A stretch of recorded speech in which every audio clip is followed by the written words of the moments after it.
looks like Keir Starmer's come up with a cunning plan, as Baldrick would say. Let's begin.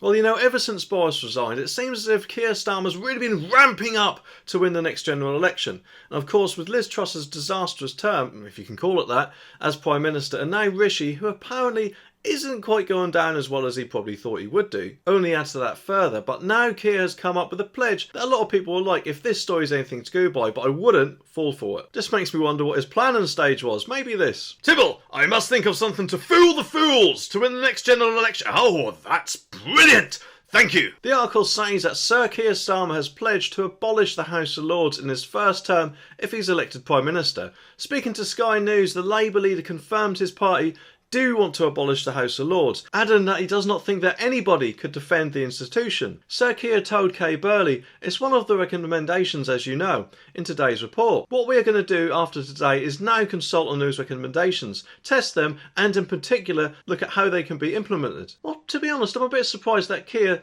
does want to get rid of the House of Lords because, you know, as far as I'm aware, they do appear to side most of the time with lefty policies, which Labour absolutely loves, doesn't it? I mean, just take Brexit, for example. A lot of them seem to actually want to overturn the results, so therefore appear to try their hardest to do that by putting in all sorts of amendments to the government's bills, on several occasions, I might add. Also, a lot of the time, newly appointed Prime Ministers often have the tendency to change their minds or U-turn on certain things, don't they? I mean, look at Rishi now. I mean, I'm pretty sure in the leadership race when he was going against Liz Truss, he did have a policy, as far as I remember, about looking at every EU law by the end of 2023. I mean, where did that go? So it does make me wonder if Keir Starmer was just saying this just to get in number 10. Where who knows, he could actually go up to Ursula von der Leyen, the EU president, and say, "Please take us back, but via the back door so they don't notice." Or something like that. But if he did do that, then a lot of people would not be happy, including me, and most certainly Nigel Farage, because that is not what the country voted for, is it? We voted to leave back in 2016, and ever since then,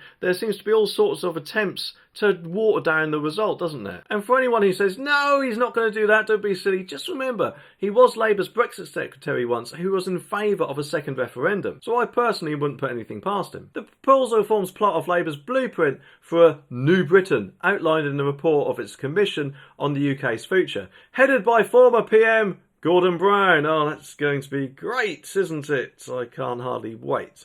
Unveiling the report at the joint press conference with Sir Keir in Leeds, Mr Brown said that the work is proposing the biggest transfer of power out of Westminster and Whitehall that our country has seen. And Sir Keir told the audience, "You are being held back by a system that hoards power in Westminster." Well, to be honest, I think the country is a bit messed up enough as it is at the minute without Labour being in power to add to the fun that we're all currently experiencing.